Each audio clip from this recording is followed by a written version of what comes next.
Bienvenidas y bienvenidos a este nuevo video donde continuaremos realizando configuraciones en el protocolo de enrutamiento OSPF.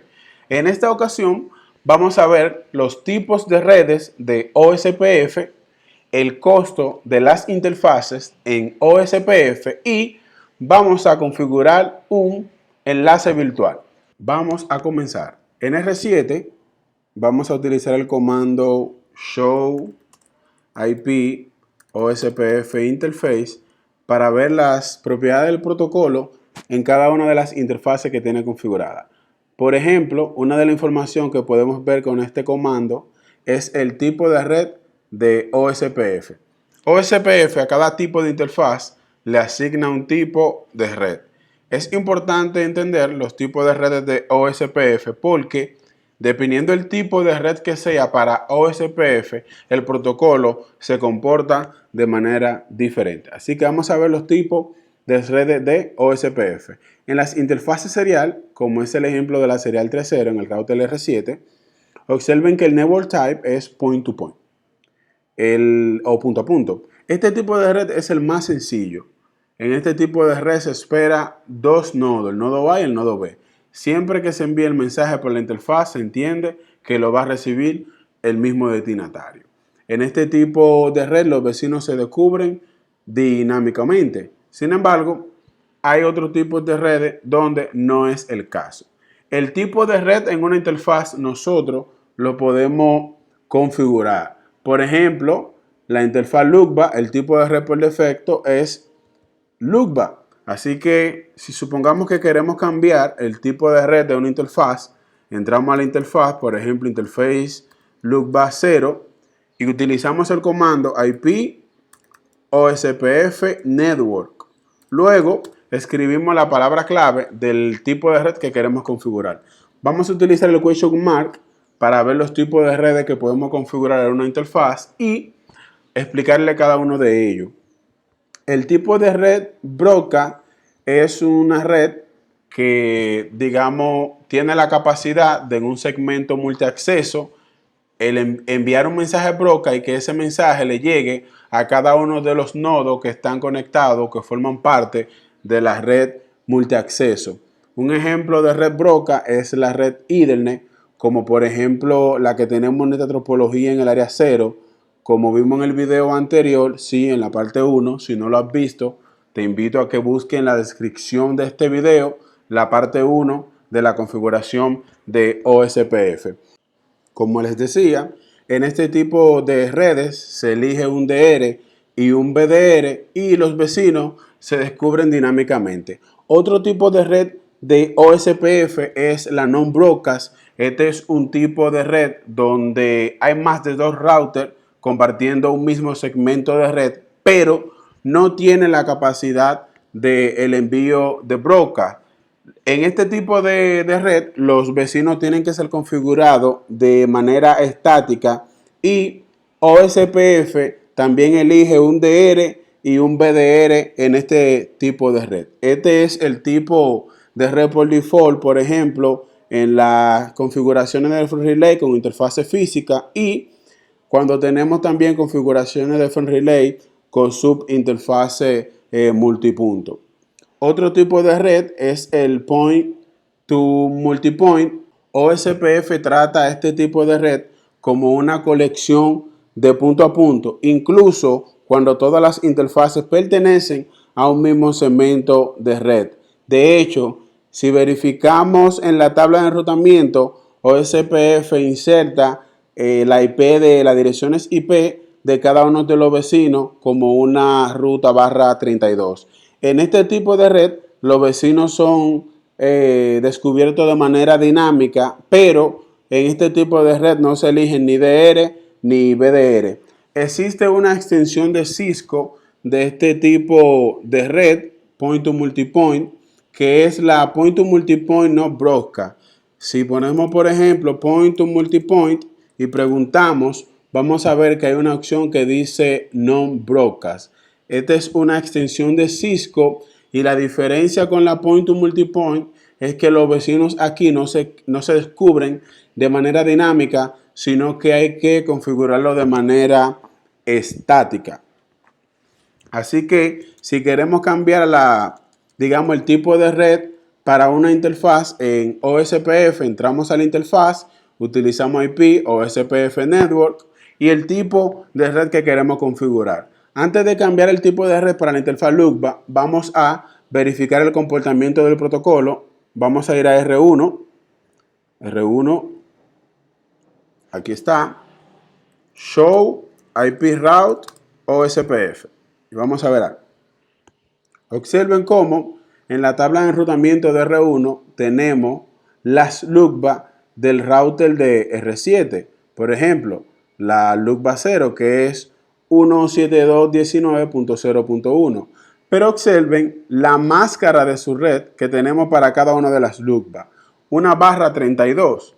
¿Por qué se ve como una barra 32 en la tabla de enrutamiento? Incluso cuando nosotros la configuramos barra 24 en el router R7, porque como es una LUCBA y OSPF le asignó, obviamente, porque es una interfaz LUCBA, el tipo de red LUCBA, OSPF la trata como una barra 32 porque es una interfaz LUCBA. Ahora bien, vamos a verificar el comportamiento de la interfaz LUCBA cuando nosotros le especificamos, por ejemplo, que es una red point to point.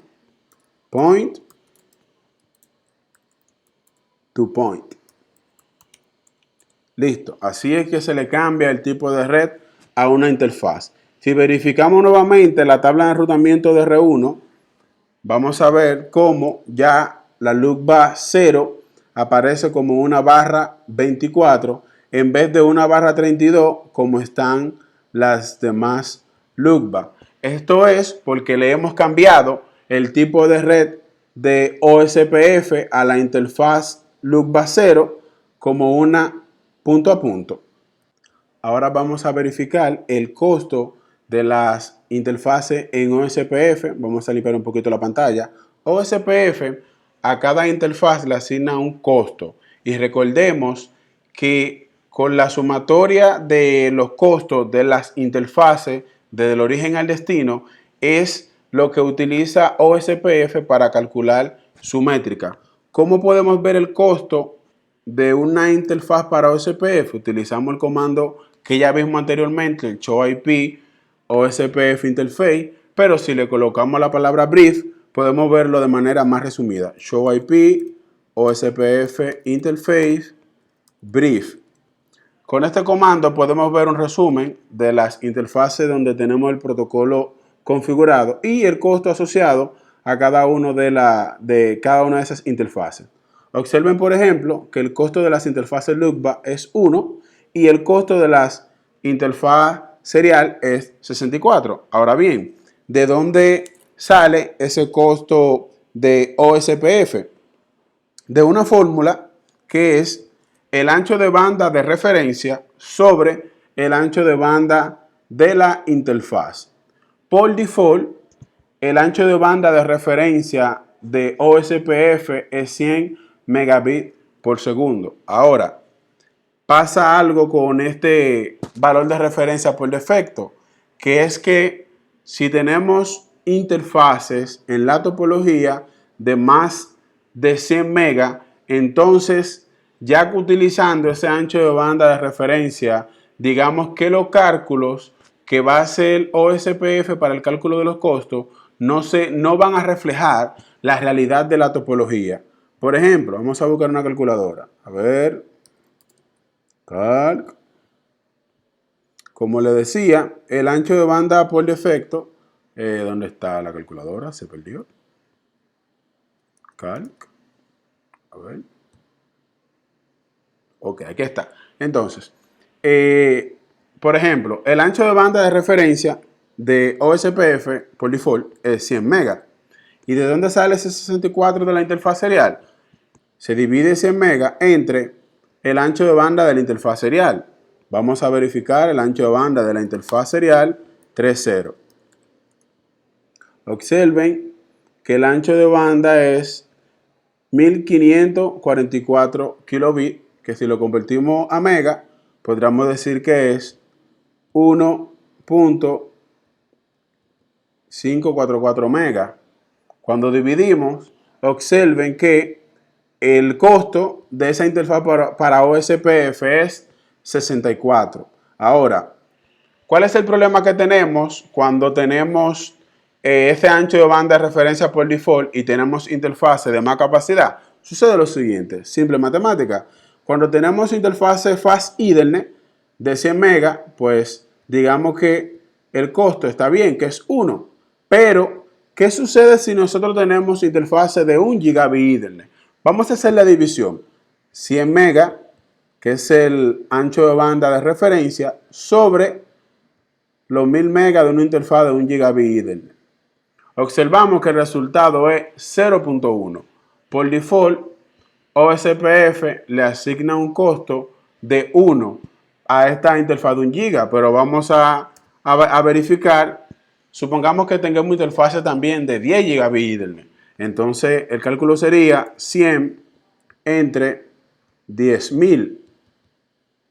Observen que el resultado es 0.01. Sin embargo, OSPF le asigna por default un costo de 1 a esta interfaz. Quiere decir que utilizando el ancho de banda de referencia por default, no importa si en la topología tenemos interfaces Fast Ethernet, Gigabit Ethernet o 10 Gigabit Ethernet, OSPF le asignará un costo de 1 a todos estos tipos de interfaces. Entonces, esto es un problema porque los cálculos no son reales o no reflejan la realidad de nuestra topología. Ahora bien, ¿por qué decimos esto? Oye, OSPF va a tratar una interfaz de 100 megas como trataría una interfaz de 10 gigas. Entonces, digamos que eso no está bien. Ahora, existen dos soluciones a esta problemática. Podemos cambiar el ancho de banda de referencia o podemos en las interfaces manualmente especificarle el costo que queremos que tenga una interfaz. Por ejemplo, podemos cambiar el ancho de banda de referencia utilizando el comando autocost reference boundary dentro del protocolo.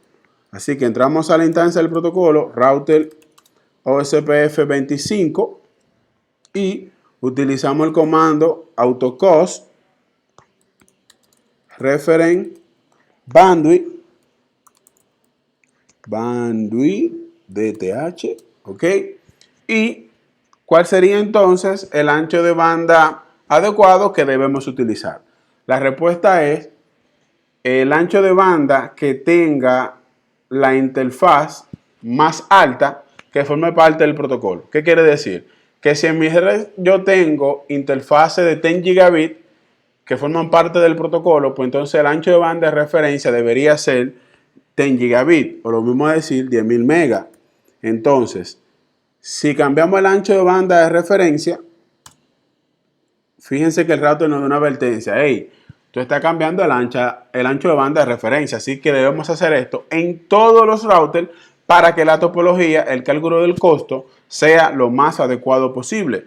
Si verificamos nuevamente la interfase, nos vamos a dar cuenta que ahora el costo de una interfaz serial ya no es 64, sino 6.476. Observen que el costo ahora es más alto. ¿Por qué? Porque las interfaces, mientras más ancho de banda tengan, pues, digamos, van a tener un menor costo. Y recordamos que la métrica, mientras menos es, pues, es mejor la ruta. Otra forma de cómo nosotros pudimos haber cambiado el costo de la interfaz, mi recomendación es que utilicemos este comando que acabamos de utilizar, cambiar el ancho de banda de referencia, pero nota, esto debe hacerse en todos los routers, ¿ok? Así que simplemente para mostrarle, pudimos también entrar a la interfaz serial 3.0 y decirle, hey, vamos a cambiarte el costo con el comando IP OSPF cost y le especificamos un valor, por ejemplo, 500. Con este comando, si verificamos nuevamente la interfaz, nos vamos a dar cuenta que el costo que tiene la interfaz ahora es 500 en vez del 6476, digamos que ese comando en la interfaz directamente tiene preferencia sobre el costo que se calcula de manera dinámica. Para no tener que cambiar el ancho de banda de referencia en todas las interfaces, en todos los routers, voy a eliminar el comando que acabo de insertar. Solo quería mostrarle sobre el costo y que tenemos que tener en cuenta que a la hora de nosotros configurar el protocolo, si tenemos interfase de más de 100 megas, que obviamente las redes modernas tenemos interfase de hasta 40 gigabits, entonces debemos cambiar el ancho de banda de referencia para que el cálculo del costo de OSPF refleje lo más posible, digamos, la realidad de nuestra topología. Ahora quiero mostrarle un comportamiento de las redes de OSPF. Vamos a cerrar esta calculadora, ya no la necesitamos, gracias. Ok, vamos a verificar la tabla de enrutamiento de R5, de R4 y de R3 para observar un comportamiento de OSPF. Vamos a R5, en primer lugar, Show IP OSPF Enable, para verificar de que tengamos adyacencia entre R4 y R5. Y efectivamente tenemos adyacencia entre R4 y R5. Ahora vamos a verificar la tabla de enrutamiento de R5. Show IP Route OSPF, para ver las redes que nos hemos aprendido a través de OSPF. Y observen que no tenemos en R5 ninguna red de OSPF aprendida. Vamos a verificar en R4. R4. Show IP Route OSPF. Oh, wow. R4 sí tiene redes aprendidas de OSPF. Incluso tiene aprendida a través de OSPF las redes del router R5. Observen aquí la LUCBA 0, 172.19.4.1/32 y la demás LUCBA del router R5. Pero también R5 se está aprendiendo las redes del router R7. Quiere decir que él debió compartir esas redes o la información de esas redes con su router vecino R5, pero aparentemente no lo está haciendo, inclusive cuando tienen una adyacencia establecida. Vamos a verificar en R3 si R4 le está publicando a R3 las LUCBA de R5 que él la tiene aprendida. Así que vamos a R3. Vamos a verificar Show IP Route OSPF y vamos a verificar en R3 que obviamente tenemos las LUCBA de R7, él es quien se le está publicando a R4, pero no vemos aquí en R5 las LUCBA en R3, no vemos en R3 las LUCBA de R5. Entonces, ¿qué pudiera estar pasando aquí? ¿Por qué razón R4 no le está publicando a R3 las redes que se aprendió de R5? ¿Y por qué no le está publicando a R5 esas redes que pertenecen al protocolo que no se aprendió o que se aprendió, de R3? ¿Qué pudiera estar pasando aquí? Si tu respuesta fue que el área 45 no está conectada directamente al área 0, esa es la respuesta correcta. Recordando de la parte teórica de OSPF, que todas las áreas deben estar conectadas, ya sea directa o indirectamente, al área 0. En nuestra topología, el área 45, esa área que tenemos aquí, no está conectada al área 0. Y esa es la razón por la que R4 trata cada adyacencia que tiene como si fueran dos dominios de OSPF separados, porque el área 45 no está conectada al área 0. La adyacencia está funcionando a la perfección, es decir, R4, como verificamos, tiene adyacencia con R5 y se está aprendiendo las redes. De igual forma, R4 tiene adyacencia con R3 y se está aprendiendo las redes, pero sin embargo trata esas adyacencias de OSPF como si fueran dos dominios aparte. ¿Por qué? el área 45 no está conectada al área 0. Ahora, OSPF tiene una solución a este problema que se conoce como Virtual Link o un enlace virtual. Este feature de OSPF permite que nosotros podamos conectar un área que no está conectada al área 0 a través de ese enlace virtual. Ahora bien, un Virtual Link no es un diseño deseado. ¿Qué quiere decir eso? Que yo no voy a propósito diseñar mi red de manera que tenga la necesidad de utilizar un Virtual Link. No. Un Virtual Link es una solución a un problema que se puede dar en ciertos escenarios. Como por ejemplo, puede ser que se está haciendo la unión entre dos compañías y que cada compañía tenga obviamente un área 0. Entonces, si tenemos área 0 discontigua, podemos utilizar un Virtual Link para unir esas dos áreas 0. También podemos utilizar un Virtual Link cuando tenemos por necesidad este escenario que tenemos en esta topología, donde hay un área, en este ejemplo el área 45, que no está conectada al área 0. Para resolver ese problema, utilizamos un área transitiva para conectar esa área al área 0. En nuestra topología, el área transitiva que vamos a utilizar es el área 34. Así que vamos a crear un Virtual Link entre R3 y R4 para conectar el área 45 al área 0. Así que vamos a comenzar en R3.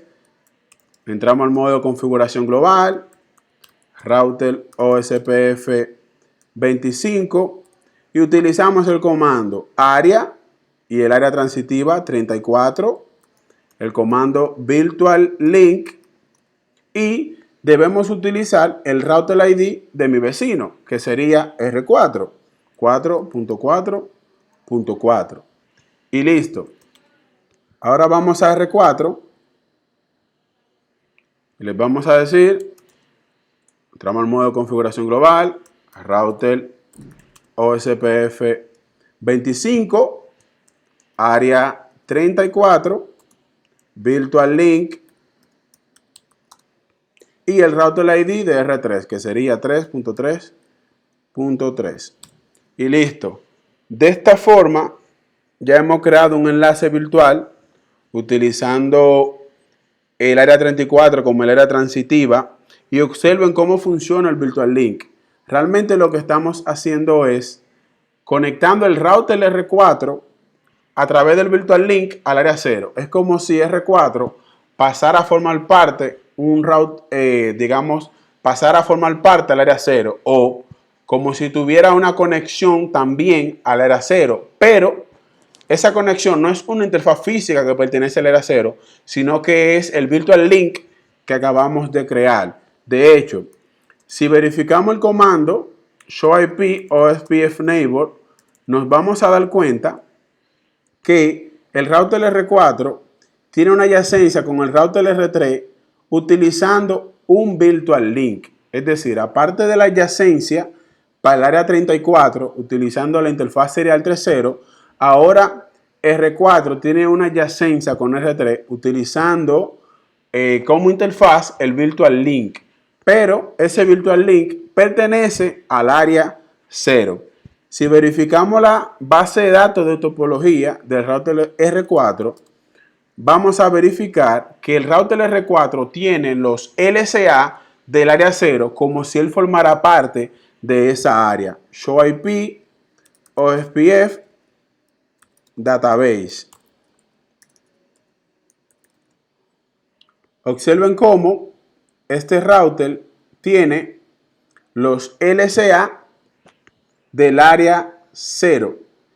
Si no sabes sobre LSA, te invito a que veas mi video de OSPF sobre los LSA. Tenemos un video en nuestro canal de YouTube donde verificamos la base de datos de los diferentes routers y explicamos los tipos de LSA de OSPF. ¿Ok? Volviendo a nuestro ejemplo, observen cómo este router tiene los LSA del área 0 como si él formara parte del área 0.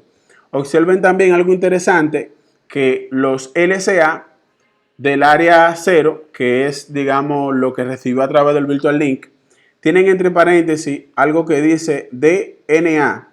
Eso significa en inglés, o bien esas siglas vienen del inglés, Do Not A. Recuerden que, aunque OSPF no utiliza actualizaciones periódicas, sí OSPF cada 30 minutos refresca los LCA, lo que se conoce como una actualización paranoica.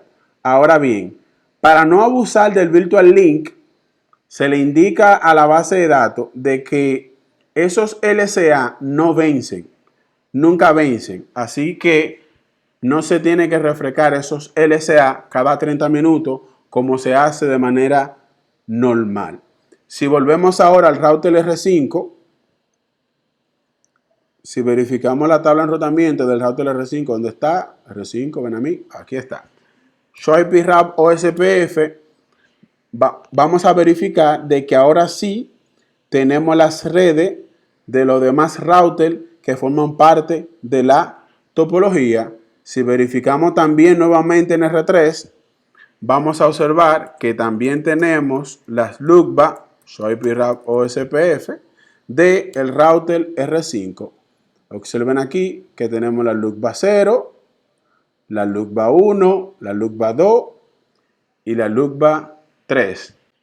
Eso es todo, amigos. Muchas gracias por ver mi video. Espero que les haya gustado y que haya sido informativo para ustedes. No te pierdas la parte 3, donde vamos a continuar realizando configuraciones avanzadas en el protocolo OSPF. Muchas gracias y hasta la próxima. Recuerda que debes suscribirte a mi canal. Bye.